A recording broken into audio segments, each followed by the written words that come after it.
Kami dari kelompok 1, saya Yastina Nindya sebagai moderator. Saya sebagai pertama. Saya Kancana Asura. Saya Wati Lestari. Saya Mulyana Nita. Saya Siti Diana. Saya Alam Kacin. Saya Muhammad Wahyu Putra. Baiklah, kami di sini akan melakukan diskusi kami tentang teori Arrhenius yang akan dijelaskan oleh rekan rektor. Baiklah teman-teman, di sini saya akan menjelaskan tentang teori asam basa Arrhenius. Sebelumnya, siapa sih itu Arrhenius?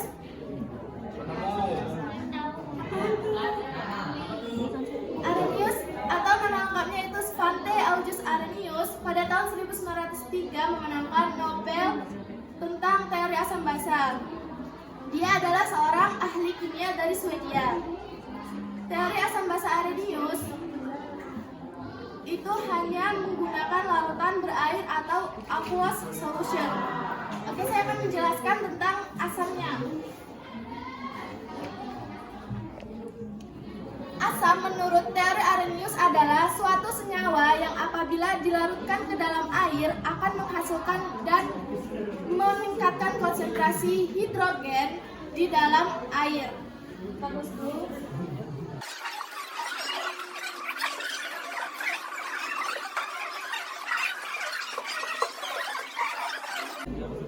Nah, contoh asam menurut teori Arrhenius adalah asam klorida, asam sulfida, asam sianida, dan asam fosfat.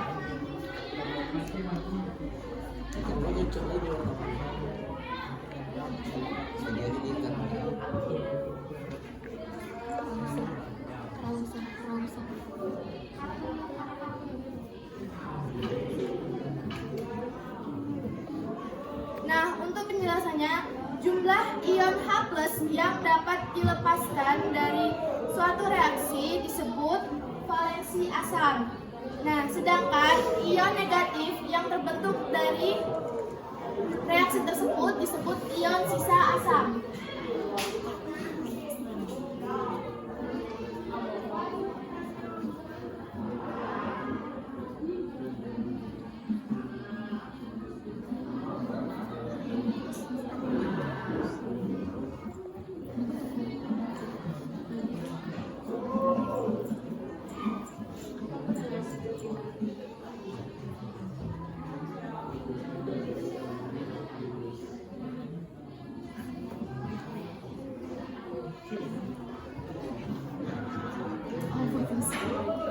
Cara penamaan untuk asam dari teori Arrhenius yaitu nama asam, nama senyawa sama dengan nama ion sisa asam.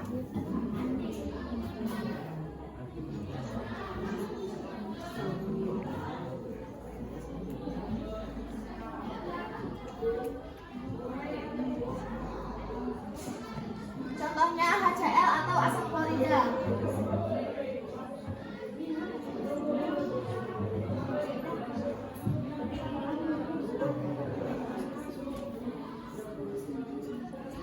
Nah, bisa kita lihat di sini ion sisa asamnya yaitu klor atau klorin. Di sini dia hanya memiliki satu, jadi diberi nama asam klorida.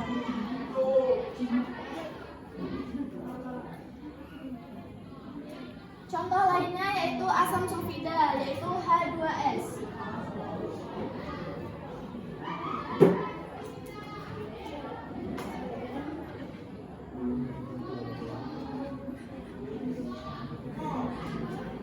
Seperti ini. Karena ini di sini cuma satu muatan ionnya, sedangkan di sulfida dia memiliki dua muatan ion, maka di depan H ini kita kasih angka 2. Jadi sama masing-masing memiliki dua muatan ion. Jadi diberi nama asam sulfida.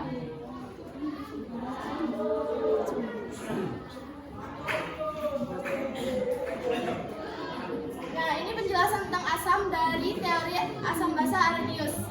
Saya lanjut ke teori basa dari Arrhenius.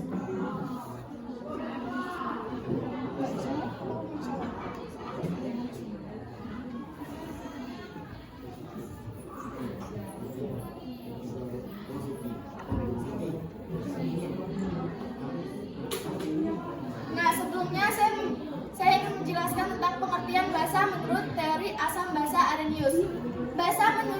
arrhenius yaitu suatu senyawa yang apabila dilarutkan ke dalam air akan menghasilkan dan meningkatkan konsentrasi OH- atau hidroksida di dalam air.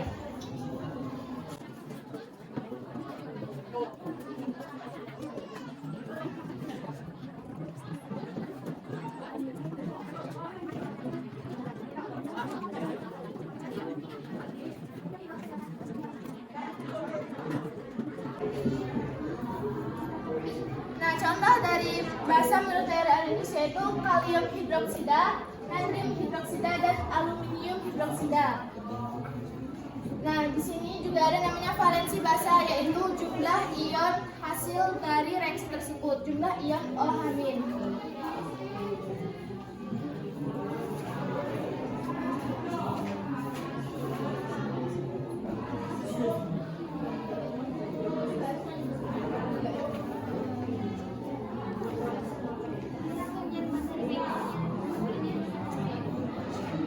Penamaan basa menurut teori arrhenius yaitu namanya ini disebut hidroksida, jadi jika seperti ini disebut kalium sesuai nama atom tersebut. Contoh dari NaOH. Reaksinya Na plus ditambah OH dinamakan natrium hidroksida.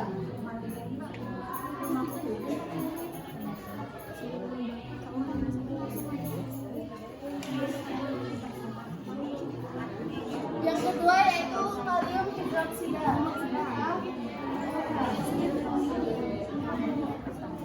Atom kalium direaksikan terhadap ion OH- disebut kalium hidroksida.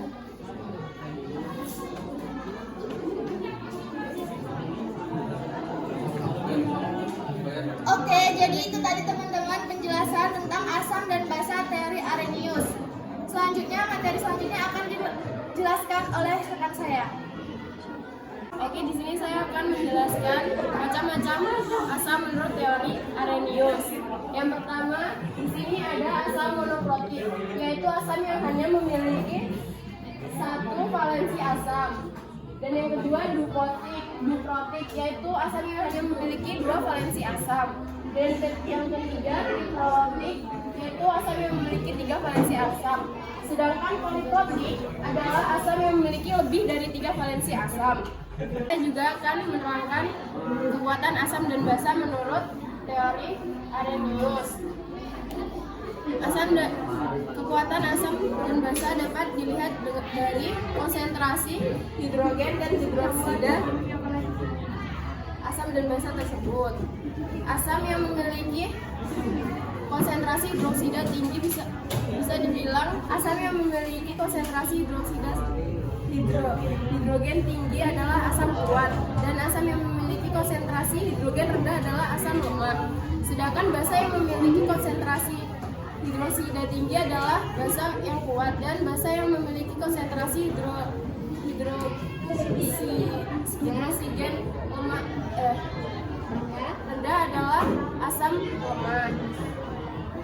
Basa lemah. Dan selanjutnya akan dilanjutkan oleh teman saya. Di sini saya akan menjelaskan tentang kelebihan dari arrhenius. Sebelum itu, kelebihannya terbagi menjadi 3.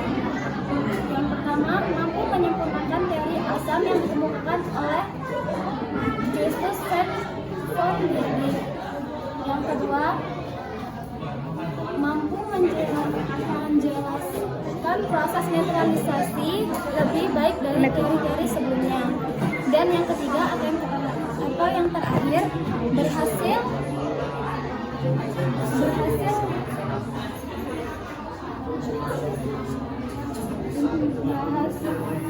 menjelaskan aktivitas katalis asam dalam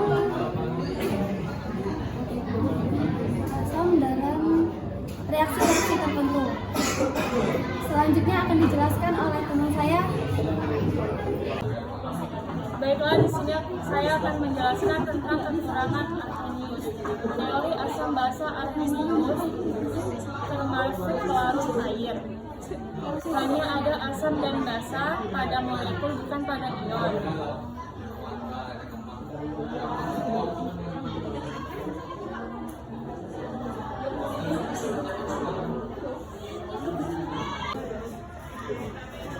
Tidak mampu menjelaskan beberapa atom hidrogen yang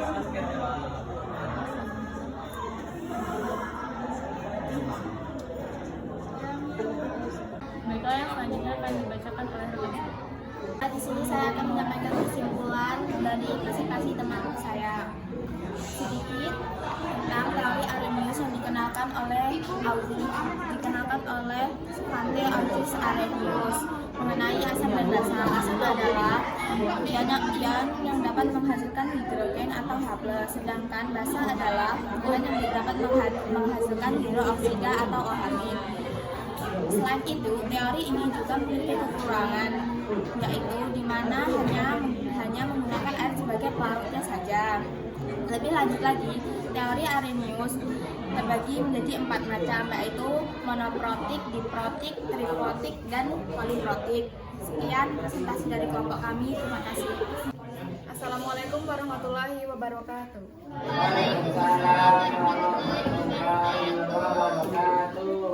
Oke, baiklah. Kita akan membuka sesi tanya jawab. Yang mau bertanya silahkan. Saya dari kelompok 3 atas nama Sofia Ramadhani akan mengajukan pertanyaan kepada kelompok 1. Tolong berikan contoh dari asam monoprotik, diprotik, triprotik, dan poliprotik. Baiklah, di sini saya akan menjawab pertanyaan dari Sofia dari kelompok 3.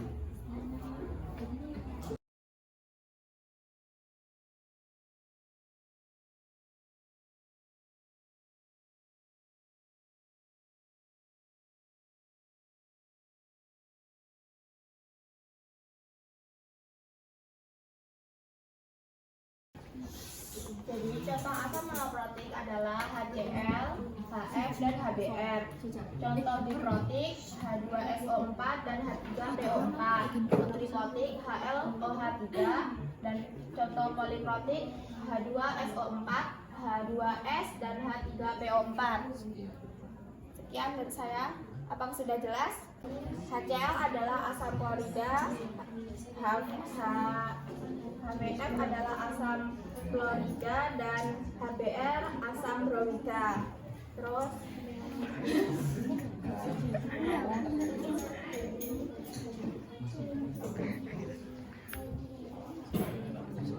H2SO4 asam sulfat, H3PO4 asam klosid, LOH3 aluminium hidroksida. Terus HSO2 asam sulfat, H2N asam sulfida, dan H3PO4 asam foslit. Baiklah, saya dari kelompok 2 bernama Fibri Ayu ingin bertanya apa yang dimaksud dengan asam diprotik. Saya akan menjawab pertanyaan dari Fibri dari kelompok 2. Jawabannya, diprotik adalah asam yang menghasilkan 2 H+ dan memiliki 2 valensi asam. Sekian dari jawaban saya. Terima kasih. Sekian dari kami. Lebih dan kurangnya kami mohon maaf. Saya akhiri. Assalamualaikum warahmatullahi wabarakatuh. Waalaikumsalam warahmatullahi wabarakatuh.